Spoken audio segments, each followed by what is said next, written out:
તમને ખબર નથી ક્યાંથી દારૂ આવે છે? આ બનાસકાંઠાની કઈ બોર્ડરથી કઈ ગલીમાંથી દારૂ આવે પોલીસને ખબર નથી.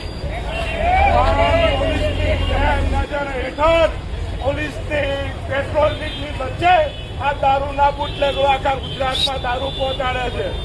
કદાચ આ ભાવનગરમાં દારૂ પહોંચ્યો હોય પણ આ બોર્ડરમાંથી ના નીકળે એ તપાસની જરૂર છે. અત્યારે દારૂ વેચાય છે કે નથી વેચાતો? પોલીસ સ્ટેશનની આજુબાજુ વેચાય છે કે નથી વેચાતો? સ્કૂલ કોલેજની આજુબાજુ ડ્રગ્સ વેચાય છે કે નથી વેચાતો? આપણને બધાને ખબર છે, તમને ખબર નથી. આપણે જ્યાં ધરણા કર્યા છે એની 200 મીટરની અંદર દારૂ વેચાય છે. અમે વેચાય છે પણ અમે લઠ્ઠાકાંડના લીધે ગૃહમંત્રીએ કીધું છે કે હમણાં મહિનો દારૂ બંધ કરાવો.